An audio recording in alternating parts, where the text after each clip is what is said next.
ಎದೆಯಲ್ಲಿ ಬಿತ್ತಿದ ಅಕ್ಷರ ಒಂದಲ್ಲ ಒಂದು ದಿನ ಫಲ ಕೊಟ್ಟೇ ಕೊಡುತ್ತದೆ ಅಂತ ಹೇಳಿದವರು ನಾಡಿನ ಬಹುದೊಡ್ಡ ಸಾಹಿತಿ ದೇವನೂರು ಮಹದೇವ ಅವರು.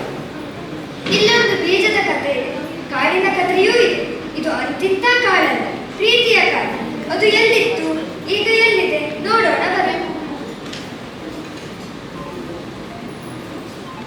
ಚುಮ್ ಚುಮ್ ಚುಮ್ ಚುಮ್ ಬೆಳಕು, ಒಂದು ಹಕ್ಕಿ ಗೂಡು, ಅದರೊಳಗೆ ಹಲವು ಪುಟ್ಟ ಪುಟ್ಟ ಹಕ್ಕಿಗಳು. ತಾಯಿ ಹಕ್ಕಿ ಆಹಾರ ಹುಡುಕೋಕೆ ಹೊರಗಡೆ ಹೋಗಿರೋರು. ಆಗ ತನ್ನ ನೆಕ್ಕೆ ಬೆಳೆದ ಪುಟ್ಟ ಹಕ್ಕಿಗೆ ಆಗಸರು ತುಂಬ ಹಾರಬೇಕು, ಕಣ್ಣಿಗೆ ಕಾಣುವ ದಿಗಂತ ಕಾಣಬೇಕು, ಹೊಸ ಜಗತ್ತನ್ನು ನೋಡ್ಬೇಕು ಅನ್ನೋ ಆಸೆ. ರೆಕ್ಕೆ ಎತ್ತಿ ಹಾರೋಕೆ ಶುರು ಮಾಡ್ತು. ಆಹಾ, ಎಷ್ಟು ಚಂದ! ಎಲ್ಲಿ ನೋಡಿದರೂ ಹಸಿರು, ನೀಲಿ ಆಕಾಶ ಬಯಲು. ಹಾತ ಹಾತ ಬಲು ದೂರಕ್ಕೆ ಹೋಯ್ತು. ಹಸಿವಾದಾಗ ಒಂದು ಗದ್ದೆ ಬಯಲಿನಲ್ಲಿ ಇಳಿತು. ತೆನೆಯೋ ತೆನೆ, ಇನ್ನೂ ಬೀಜ ಕಟ್ಟದ ಆ ತೆನೆಯ ಬನಿಯನ್ನು ಕುಡಿಯುತ್ತಾ ಕೆಲವು ಕಾಳನ್ನು ಮೆಲ್ಲುತ್ತಾ ಮೆಲ್ಲುತ್ತಾ ಮುಂದೆ ಮುಂದೆ ಬರುತ್ತಿರುವಾಗ ಚಂದದ ಹಿಡಿಯಂತಹ ಕಾಳನ್ನು ಕಾಣಿಸ್ತು. ಕಣ್ಣೆರೆಸಿ ನನ್ನನ್ನೇ ನೋಡ್ತಾ ಇರೋ ಹಕ್ಕಿ ಹತ್ರ ಕಾಡು ಮಾತಾಡ್ತು. ಮರಿ ಮರಿ, ನನ್ನನ್ನ ಕುಗ್ಬೇಡ. ಹಕ್ಕಿಗೆ ಆಶ್ಚರ್ಯ, ಇದೆಂತ ಕಾಳಪ್ಪ? ಕಾಳೆ ಕಾಳೆ, ಇನ್ನು ಜೋಳದ ಕಾಳಲ್ಲ, ಅಕ್ಕಿ ಕಾಳಲ್ಲ, ಗೋಧಿ ಕಾಳಲ್ಲ, ಅವರೇ ಕಾಳಲ್ಲ, ಮತ್ತೆ ನೀರಿನ ಕಾಳೆ. ಕಾಳು ನುಣ್ಣಗೆ ನಕ್ಕಿತ್ತು. ಹಾ, ನಾನು ಅಂತಿಂತ ಕಾಳಲ್ಲ. ಮತ್ತೆಂತ ಕಾಳು? ನಾನು ಪ್ರೀತಿಯ ಕಾಳು. ಆ ಪ್ರೀತಿಯ ಕಾಳು? ಕಾಳೆ ಕಾಳೆ, ನಿನ್ ಕಥೆಯನ್ನು ಹೇಳೆ ಅಂತು ಪುಟಾಣಿ ಹಕ್ಕಿ. ಪ್ರೀತಿಯ ಕಾಳು ತನ್ನ ನೋವಿನ ಕಥೆಯನ್ನ ಹೇಳ್ತು. ಮೊದಲು ನಾನು ಮನುಷ್ಯರ ಎದೆಯ ಹೊಲದಲ್ಲಿ ಇದ್ದೆ, ಆದರೆ ಎಲ್ಲಿಂದಲೋ ಹಾರಿ ಬಂದ ಜಗ ಜಗಿಸುವ, ಥಳ ಥಳಿಸುವ ಚಿನ್ನದ ಕಾಳು ಮನುಷ್ಯರ ಎದೆಯನ್ನ ಸೇರ್ಕೊಂತು. ಚಿನ್ನದ ಕಾಳಿನ ತೆನೆ ಬೆಳೀತು, ಕಣಜ ಕಟ್ಟಿತು. ಜಾಗ ಸಾಲದಾಯ್ತು, ನನ್ನನ್ನ ಹೊರಗೆಸೆದು ನಾನು ಈ ಹೊಲದಲ್ಲಿ ಬಂದು ಬಿದ್ದೆ. ಪ್ರೀತಿಯ ಕಾಳು ಕಣ್ಣೀರಿಟ್ಟಿತು.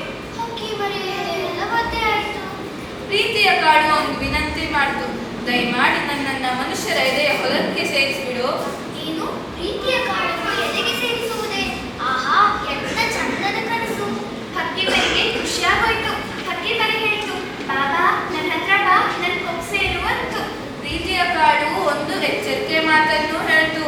ಜೋಪಾನ, ರಾಜನ ಬೊಕ್ಕಸದೊಳಕ್ಕೆ ಮಾತ್ರ ನನ್ನನ್ನು ಸೇರಿಸಬೇಡ ಅಂತು.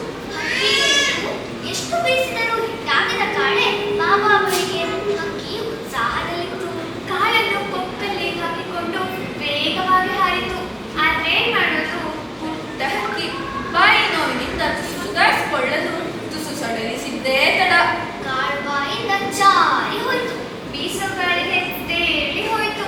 ಹಕ್ಕಿ ಆ ವೇಗಕ್ಕೆ ಹಾರಲಿಕ್ಕಾಗದೆ ಅಲ್ಲಿಯೇ ಕುಸಿಯಿತು. ಅದು ಕುಳಿತ ಜಾಗದಲ್ಲಿ ಚಂದದ ಬಣ್ಣಗಳು, ಅವೆಲ್ಲ ಅವಳದೇ ಮೈಯಿಂದ ಹೊರಬರುತ್ತಿವೆ. ಅರೆ, ಎಲ್ಲೋ ಹೊರಟಿವೆ. ಹಕ್ಕಿ ಕೇಳಿತು, ನೀವೆಲ್ಲ ಯಾರು? ಇಷ್ಟೊತ್ತು ಎಲ್ಲಿದ್ರಿ? ಬಣ್ಣಗಳೆಂದವು ನಾವು ಕನಸುಗಳು, ಪ್ರೀತಿಯ ಕನಸುಗಳು.